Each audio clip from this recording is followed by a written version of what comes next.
Hello and welcome to another episode of the Slash Raptor Show. I am Slash Raptor, and today is July 9th, 2022, and I'm on my way to go see Thor: Love and Thunder. So, I'm not sure how well this camera is going to work, because I actually dropped my phone in the toilet a few days ago, but I put it in rice for a long time, and everything seems to be working properly, so we'll have to make do. So, we're going to go to the same theater that I've been going to for the last 3 of these kinds of videos. I saw No Way Home there, Multiverse of Madness, and now we're seeing this one.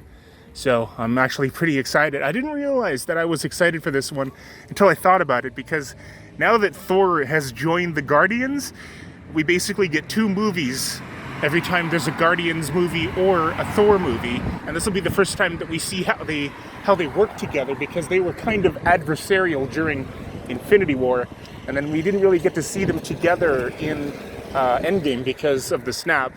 So they officially joined and are traveling together as of the end of that movie, but this will be the first time we've seen either of them since that. And Taika Waititi is coming back, and Ragnarok was absolutely hilarious, so I'm actually pretty excited. I also hear that Christian Bale is in this one, and I like Christian Bale. He's my favorite Batman. And we have Sif coming back, who hasn't had a noticeable role in the movies since The Dark World. This is gonna be good. If you don't have Wi-Fi, take advantage of those who do. So I went to the gas station and they both had smartphones with data, so they checked for me and they said 5 minutes. So we'll stay here for a little while longer, but then if it doesn't actually show up, then I'm gonna have to walk, because the only other showing is 2 hours from now. So yeah, it should be coming. Yeah. Okay, just got off the bus. We're gonna be cutting it really close. I don't know if we're going to be able to make it, because I am not running in this weather. I'll sweat like crazy. I'm also not very fast at running, so probably be faster just walking briskly. But we got to go right in, because we've only got 10 minutes to get there. And that's after I get to the mall. I don't know if we're going to make the 3 o'clock, because the stupid buses weren't on time. We have 8 minutes. This is going to be really close. I don't think we're going to make it. Why couldn't there be a 3:30 showing? A few inches later. Still have 6 minutes.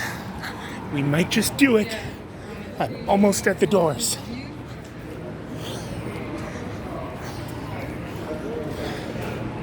I really don't like cutting things this close.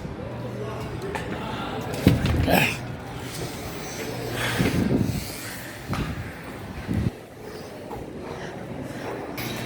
5 minutes left. I should just make it. But I really don't like cutting it so close. Okay, don't have time to get a drink. Just made it. Screen 1, he said.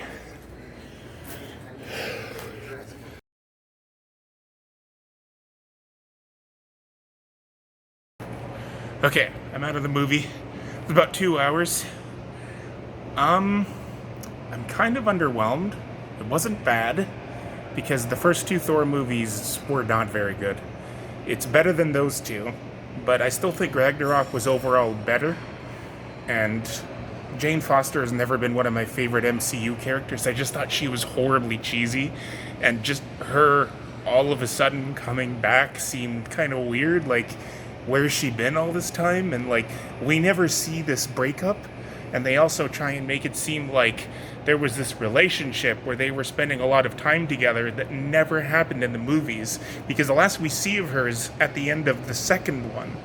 And now she comes back and she has cancer, which is sad and interesting, but then all of a sudden they're trying to retcon how Mjolnir is able to fix itself after Hela destroyed it, by saying that while they were dating and in the lovey-dovey stage, Thor put some sort of a spell on Mjolnir without realizing it.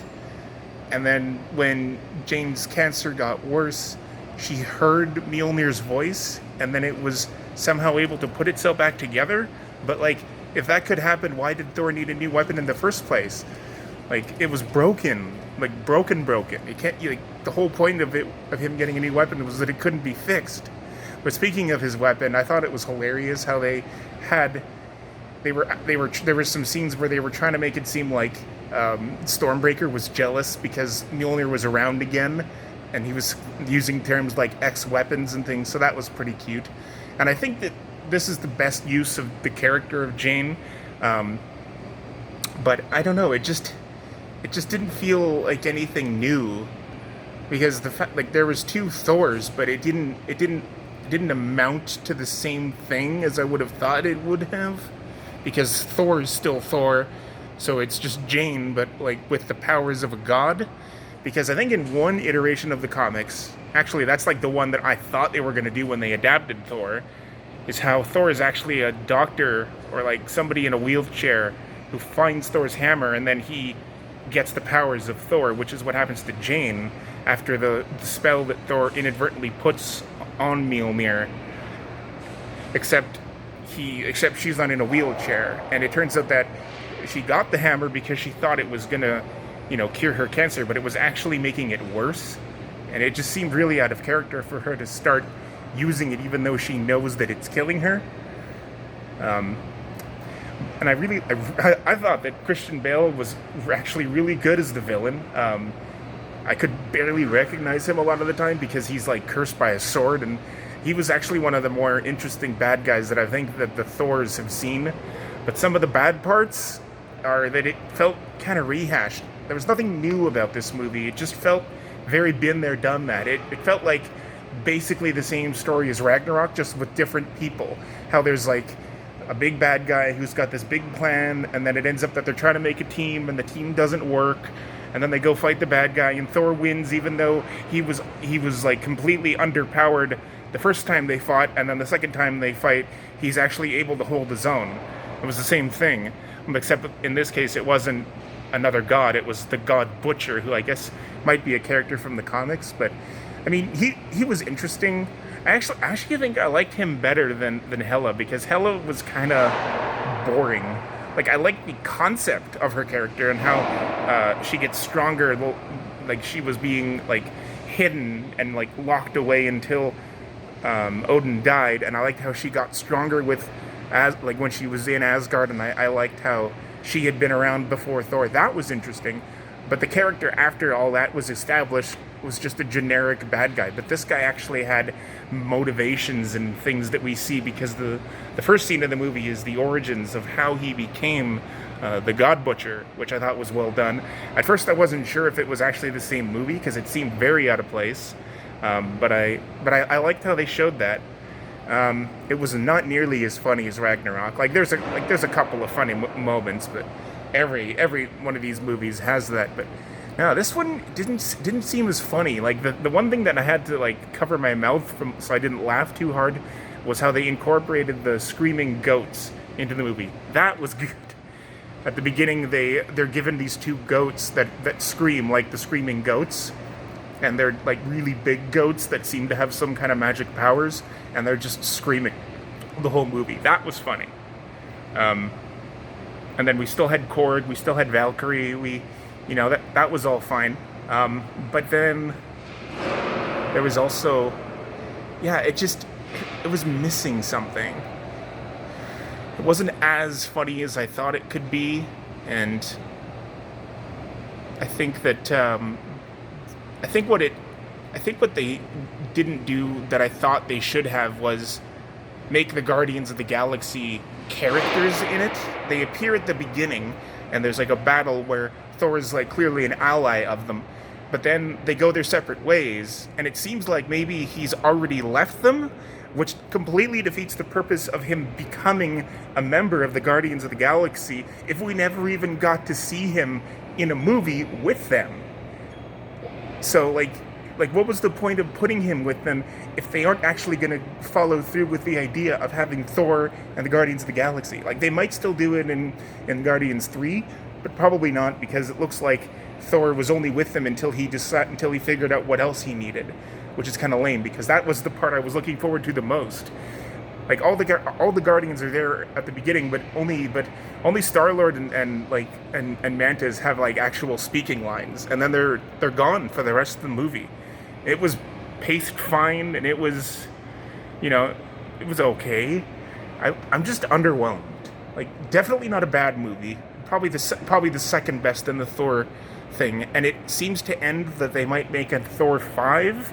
And I thought that it was weird how the name of the movie didn't actually get name dropped until the very end, but I thought it ended on a pretty sweet note. I thought it was kind of cute. I think it gives Thor more resolution than he was given at the end of Endgame or at the end of Ragnarok.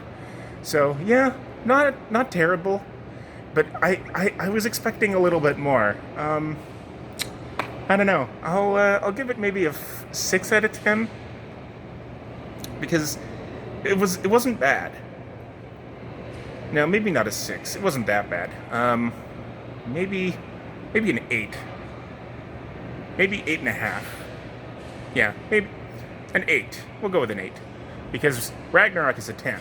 It's one of my favorite Marvel movies. It's perfect. It's hilarious.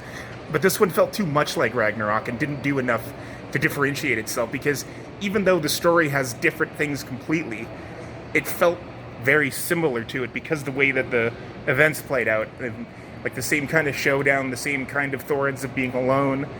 Yeah, I don't know. It was pretty good though. I'll probably buy it because I buy all the Marvel movies because I have a collection.